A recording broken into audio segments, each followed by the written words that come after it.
Cerita diawali dengan masa kecil seekor kelinci bernama Judy Hopps yang terlahir dari kedua kelinci bernama Stu dan Bonnie. Saat itu, Judy sedang memainkan peran dalam sebuah drama musikal yang mengisahkan Zootopia pada zaman dahulu. Dunia terbagi menjadi dua, yaitu para predator dan mangsa yang lemah.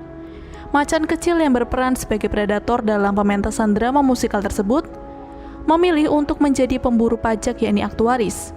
Sedangkan Judy Hopps memilih untuk membuat dunia yang lebih baik lagi dengan menjadi polisi. Ketika Judy menyatakan hal tersebut, ia ditertawakan oleh penonton. Orang tua Judy juga merasa khawatir dengan apa yang diimpikan putrinya itu, karena mereka merasa itu sangat tidak mungkin. Gideon Grey, seekor rubah yang menjadi salah satu yang mentertawakan Judy, tapi Judy berusaha untuk mengabaikannya. Kemudian Judy menjelaskan bahwa 211 mil jauhnya berdiri sebuah kota bernama Zootopia. Tempat di mana nenek moyang mereka untuk pertama kalinya dapat hidup secara damai dan menyatakan siapapun dapat menjadi apa saja. Judy berkata demikian dengan meyakinkan bahwa impian akan menjadi nyata ketika di Zootopia. Pentas drama musikal pun berakhir. Saat sedang dalam perjalanan keluar dari acara itu, orang tua Judy berusaha memberikan nasihat kepada putri kecilnya. Ayahnya menyatakan bahwa orang tua Judy dapat merasa bahagia dengan menyerah pada impian mereka dan berdiam diri. Judy langsung membantahnya dengan mengatakan bahwa ia suka mencoba. Ibunya terus meyakinkan Judy bahwa belum pernah ada seorang kelinci yang menjadi polisi. Judy dengan sangat yakin menjawab dia akan menjadi polisi kelinci yang pertama nanti. Ketika ayah Judy sedang menjelaskan tugasnya sebagai petani wortel, Judy melihat Gideon Grey yang sedang membuntuti teman-temannya.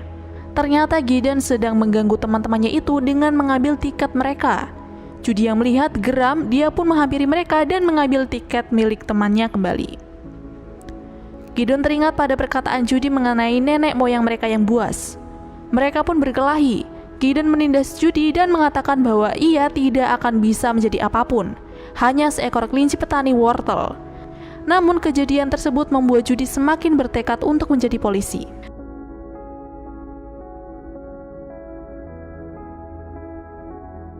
Lima tahun kemudian, Judy telah tumbuh dewasa dan memasuki Akademi Kepolisian Zootopia untuk memenuhi impiannya menjadi petugas kepolisian. Di antara para kandidat hanya Judy yang bertubuh kecil. Hewan lainnya bertubuh besar dan beberapa merupakan predator seperti harimau, beruang kutub, dan badak. Instruktur menjelaskan kepada para kandidat bahwa Zootopia memiliki 12 ekosistem dalam batas kota, yaitu Thundertown, Sahara Square, dan Rainforest District. Untuk lulus dari akademi, banyak hal yang harus dilewati oleh Judy. Pada awalnya dia melakukan ujian, Judy hampir menyerah. Namun Judy mengingat kembali perkataan orang-orang sekitarnya yang ragu akan impian itu. Dengan semangat yang baru, Judy berusaha mempelajari bagaimana ia dapat lulus dari berbagai rintangan dan melawan hewan yang lebih besar darinya. Instruktur kemudian merasa kagum melihat perkembangan Judy lalu menetapkannya sebagai lulusan terbaik di akademinya. Wali Kota Leonhardt mengumumkan dengan bangga petugas kelinci pertama yang menjadi anggota CPD atau Zootopia Police Department, yaitu Judy Hopps. Lencana telah diberikan kepada Judy Hopps oleh Wakil Wali Kota Bill Weather, dan kini ia secara resmi telah menjadi anggota CPD dan ditugaskan di pusat kota Zootopia. Judy berbicara kepada Wakil Wali Kota Bill Weather bahwa ia tidak akan pernah mengecewakannya, karena ini adalah impiannya sejak kecil. Kemudian Judy bersiap-siap untuk meninggalkan kota kelahirannya dan pergi bertugas ke pusat kota Zootopia. Orang tua Judy merasa bangga sekaligus khawatir akan kepergian putri kecilnya ke Zootopia. Ayahnya mengatakan Zootopia dipenuhi oleh para predator. Bonnie, ibu Judy, kembali mengingatkan akan kejadian antara Judy dan Gideon sewaktu kecil. Kemudian mengaitkannya dengan sikap buas dalam diri para predator. Ayah Judy memberikan sebuah paket berisikan alat pertahanan dari hewan buas terutama rubah. Untuk menuruti keinginan ayahnya, Judy akhirnya mengambil alat semprot membasmi rubah. Tak lama kemudian, kereta menuju Zootopia pun tiba. Judy berpamitan kepada kedua orang tuanya dan saudara-saudara yang lain.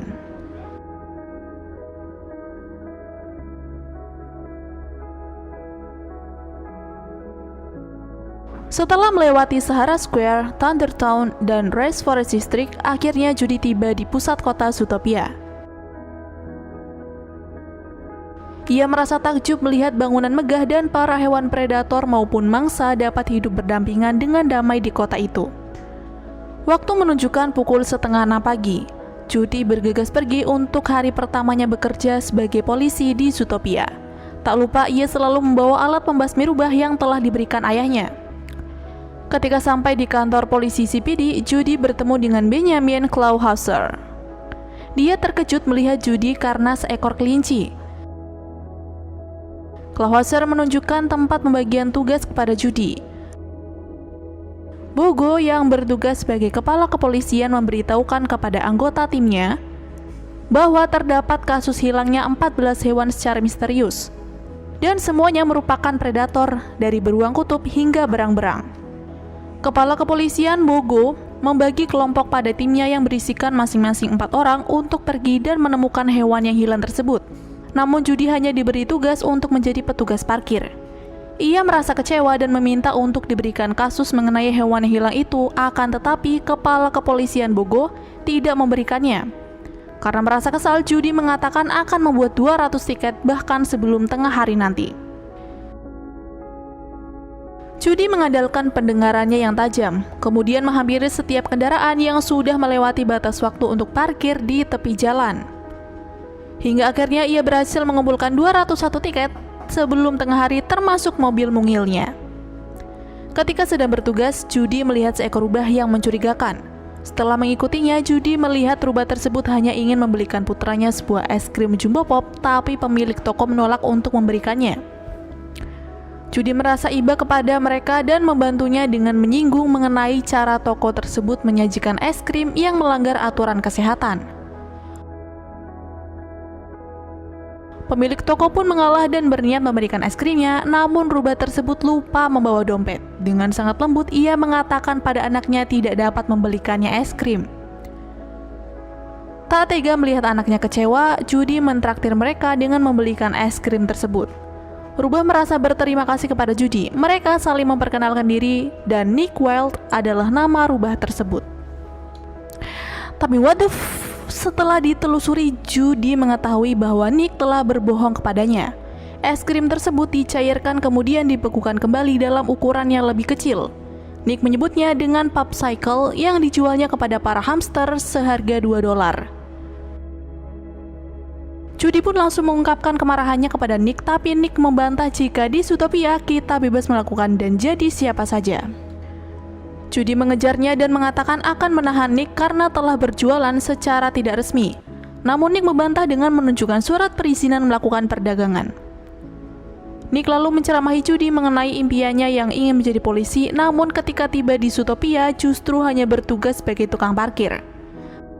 Merasa sedih mengingat perkataannya, Judy pun pulang dengan murung. Keesokan harinya ketika Judy tengah merasa sedih karena bekerja sebagai tukang parkir kembali, seekor babi pemilik toko bunga tiba-tiba menghampirinya dan mengatakan bahwa tokonya telah dicuri oleh seekor musang. Mendengar hal tersebut, Judy bergegas mengejar musang licik tersebut hingga memasuki kawasan para tikus bernama Little Rodentia. Judy merasa kesulitan karena harus berhati-hati agar tidak melukai kawanan tikus yang tinggal di kota tersebut. Musang kemudian melempar sebuah donat raksasa ke arah Judy. Hampir saja donat tersebut membunuh salah satu tikus. Beruntungnya, Judy sempat menyelamatkan. Kemudian donat tersebut digunakan untuk menangkap si musang. Saat tiba di kantor kepolisian, Judy dipanggil oleh kepala kepolisian Bogo. Tapi saat sedang membicarakan mengenai kesalahan yang dilakukan oleh Judy, Nyonya Edgerton memasuki ruangan dan meminta kepala kepolisian Bogo untuk segera menemukan suaminya yang hilang. Melihat hal tersebut, Judy berinisiatif mengajukan diri untuk menangani kasusnya. Namun kepala kepolisian Bogo tidak menyetujuinya dan berniat mengeluarkan Judy dari anggota kepolisian CPD. Tapi wakil wali kota Bellwether ternyata sudah mendengar dari Nyonya Edgerton bahwa Judy akan menangani salah satu kasus hewan yang hilang secara misterius. Dan akhirnya dia meminta Judy untuk melakukan tugasnya itu dengan sebaik mungkin. Kepala Kepolisian Bogor memberikan Judy kesempatan untuk menangani kasus itu dengan syarat jika ia tidak dapat menyelesaikan kasusnya dalam waktu 48 jam, Judy akan dipecat. Judy menerima tawaran tersebut dan mulai memecahkan kasusnya dengan mendatangi Nick. Kenapa Nick? Karena dalam foto laporan kasus itu ada Nick di tempat terakhir mereka melihat Tuan Etherton. Setelah bertemu, Nick menolak untuk membantu. Namun dengan terpaksa ia harus menuruti keinginan Judy agar tidak dilaporkan atas tuduhan penggelapan pajak dengan bukti sebuah rekaman yang berada pada pulpen Judy yang berbentuk wortel. Nick membawa Judy pergi ke sebuah klub naturalis yang dikenal dengan Mystic Sphinx Oasis. Setibanya di sana mereka berjumpa dengan Yaxiang. Dia membantu mereka menemui instruktur yoga Tuan Etherton, Nangi. Judy berhasil mendapatkan informasi mengenai Tuan Etherton dan mendapatkan plat mobil yang membawa Tuan Etherton terakhir kali pergi. Nick yang merasa telah membantu Judy dengan informasi yang telah ia dapat, meminta rekaman itu dan ingin segera pergi, tapi Judy tidak sebeleguk itu ya. Dia tetap menyuruh Nick untuk ikut dengannya menuju ke DMV atau Department of Mammal Vehicle untuk menemui teman Nick yaitu Flash yang dapat membantu Judy melacak nomor plat yang telah didapatkannya tadi. Betapa terkejutnya ketika melihat kantor tersebut, ternyata semua petugas di sana adalah seekor kukang. Astagfirullah. Bukan cuma Judy doang nih yang gak sabaran, Mimin juga. Ia segera menanyakan Flash untuk membantunya melacak plat nomor tersebut.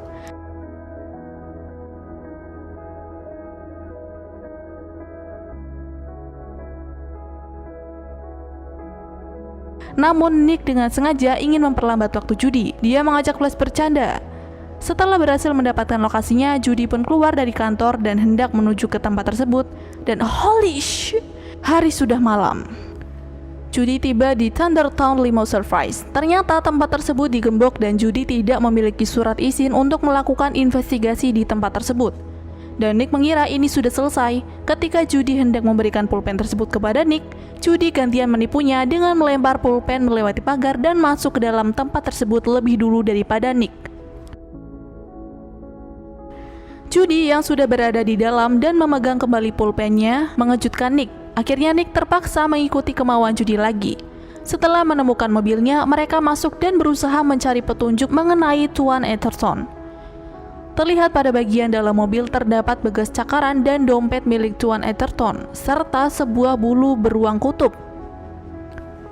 Melihat sekeliling, Nick merasa mengenal pemilik mobil tersebut. Ia panik dan mengajak Judy untuk segera keluar dari mobil itu.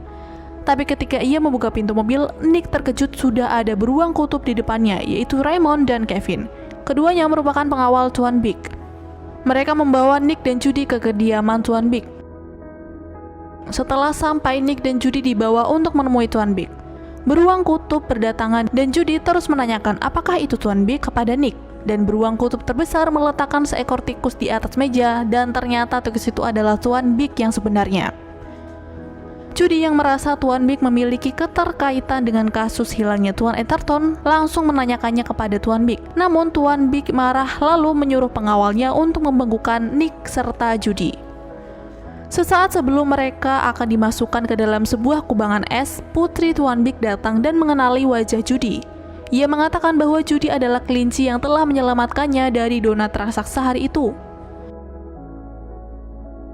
Karena merasa berhutang budi kepada Judy yang telah menyelamatkan putrinya, akhirnya Tuan Big berniat membantu Judy dan menceritakan apa yang sebenarnya terjadi pada Tuan Etherton.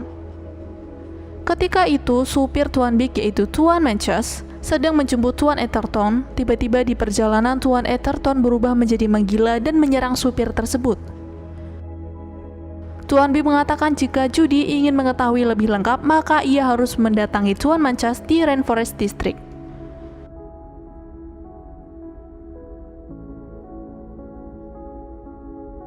Setelah bertemu dengan Tuan Manchus, ia melihat mata kanan Tuan Manchus terdapat bekas cakaran.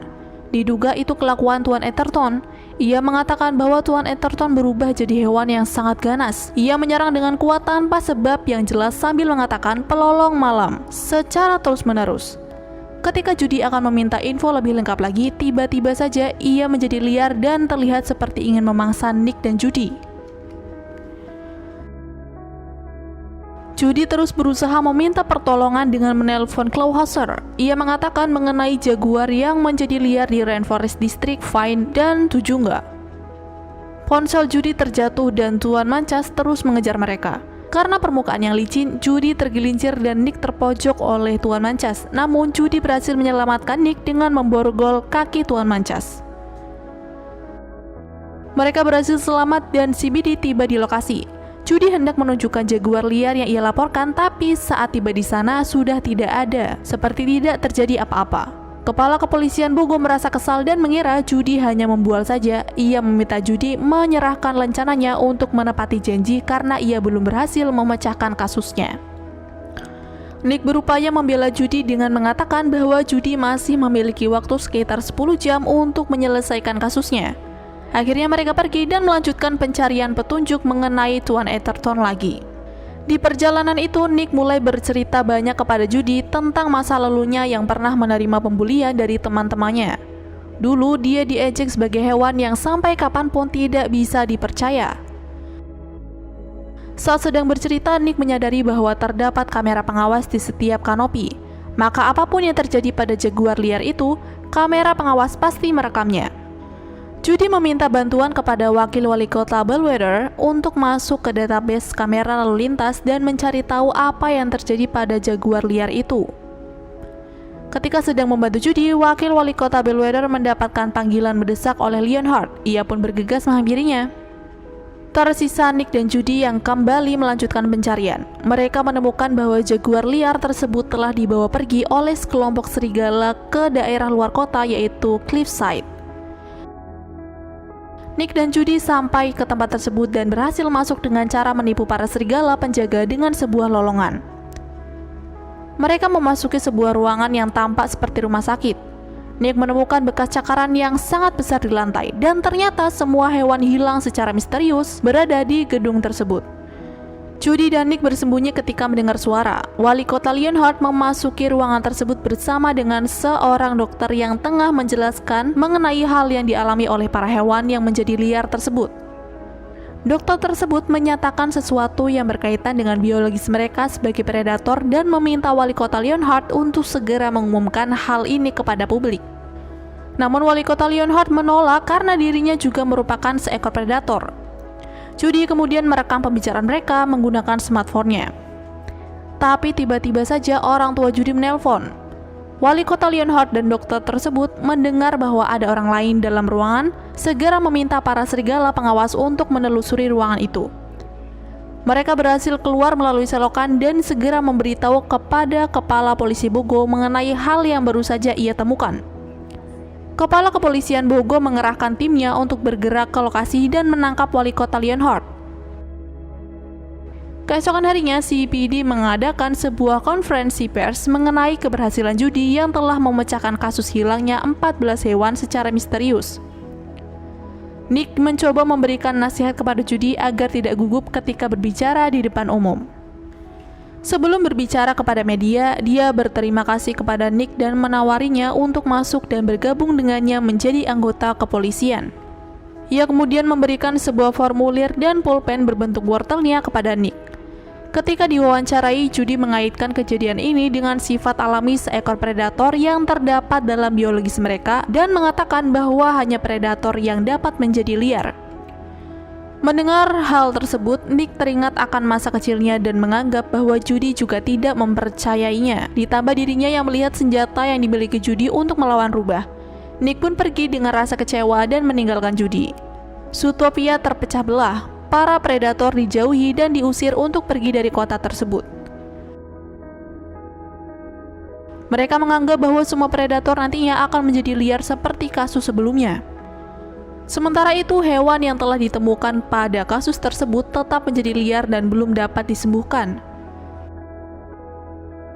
Judy melihat kota impiannya yang telah berubah menjadi hancur akibat pendapatnya, merasa tidak pantas lagi menjadi bagian dari anggota kepolisian CPD, memutuskan untuk berhenti dan kembali ke Bundiborough untuk menjadi petani wortel.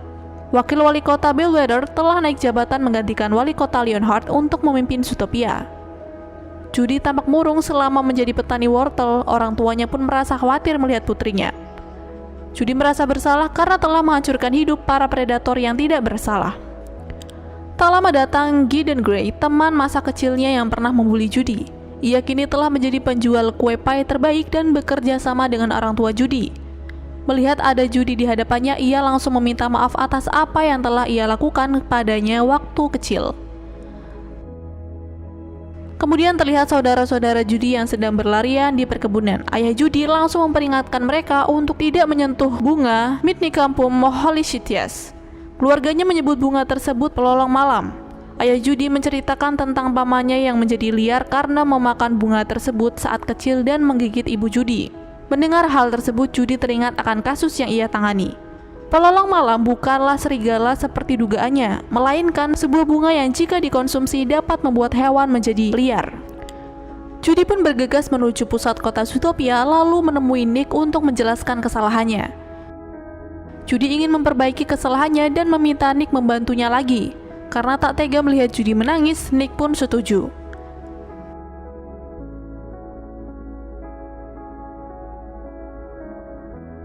Mereka kemudian menemui Duck, seekor musang yang beberapa waktu lalu ditangkap oleh Judy karena mencuri dari toko bunga. Awalnya Duck tidak ingin memberi kesaksian apapun kepada Judy, namun Judy mendesaknya dengan meminta bantuan Tuan Big. Akhirnya Duck mengakui bahwa ia telah menjual bunga tersebut kepada seekor domba bernama Dog yang tinggal di stasiun kereta bawah tanah yang sudah tidak beroperasi. Sebuah kereta usang dijadikan lab oleh Dog. Nick dan Judy berusaha masuk secara diam-diam ke dalamnya. Dog membuat sebuah ramuan yang berasal dari hasil ekstraksi bunga pelolong malam, kemudian memasukkannya ke dalam sebuah bola yang tampak seperti peluru. Kemudian memberitahu bahwa tidak ada yang perlu dikhawatirkan. Ia pernah menembak seekor berang-berang yang berada di dalam sebuah mobil yang bergerak dengan kecepatan tinggi. Dan tentunya berang-berang itu adalah Tuan Edgerton. Judy berusaha kabur dengan membuat kereta yang sudah usang itu kembali beroperasi. Caranya berhasil meskipun akhirnya mereka terhenti karena hampir saja bertabrakan dengan kereta lain yang sedang melaju. Keretanya melaju terlalu cepat dan akan menabrak tembok. Beruntung Judy dan Nick sempat keluar sebelum akhirnya kereta itu meledak. Judy senang dirinya dan Nick selamat, tapi mungkin kasus itu tidak dapat ditindaklanjuti karena sudah ikut meledak dengan kereta. Tapi apa yang terjadi di sini? Nick menyelamatkan salah satu barang bukti, yaitu pistol yang berisikan serum tadi. Mereka berencana membawa barang bukti tersebut ke CPD melalui jalan pintas Museum Sejarah Alam. Ketika akan menuju ke pintu keluar museum, Judy bertemu dengan wali kota Bellwether bersama dua domba pengawalnya. Judy merasa curiga soalnya bagaimana wali kota Bellwether dapat mengetahui posisinya. Ia memutuskan untuk membawa barang bukti itu sendiri dan menyerahkannya kepada kepala kepolisian Bogo. Wali kota Bellwether berusaha menggagalkan rencana Judy dengan memerintahkan pengawalnya untuk menangkap Judy dan Nick. Saat berusaha kabur, kaki Judy terluka. Nick membantunya untuk terus lari, namun domba pengawal menemukan mereka dan mendorong mereka hingga jatuh ke sebuah lubang. Barang bukti yang semula dipegang oleh Judy kini beralih ke tangan wali kota Bellwether. Ia menembakkan serum tersebut ke arah Nick, berharap Nick akan menjadi liar dan membunuh Judy. Tak disangka Nick telah menukar serum tersebut dengan buah beri yang berasal dari hasil perkebunan Judy.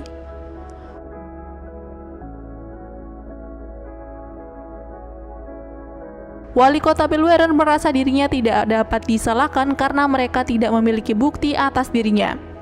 Namun Judy terlalu pintar untuk melawan domba blow-on itu. Judy ternyata sudah merekam semua ucapan dan pengakuan wali kota jika dirinya lah penyebab semua kekacauan itu dengan pulpen wortelnya. Kepala kepolisian Bogo akhirnya datang dengan timnya untuk menyelamatkan Judy dan menangkap wali kota Bellwether. Setelah dilakukan penelitian, ditemukanlah penawar untuk para predator yang menjadi liar. Seiring waktu mereka pun kembali pulih dan keadaan Zootopia dapat kembali damai. Predator dan mangsa dapat kembali hidup berdampingan. Judy mengatakan dalam pidatonya di acara kelulusan Akademi Kepolisian Zootopia bahwa tidak peduli jenis hewan apakah kau, mulai dari gajah yang besar sampai seekor rubah, kumohon tetaplah mencoba membuat dunia menjadi lebih baik. Menjadi lulusan pertama seekor rubah yang menjadi anggota kepolisian, Judy dan Nick hidup bersama dan menjadi partner untuk menyelesaikan segala kasus yang ada di Zootopia. Lalu film pun berakhir.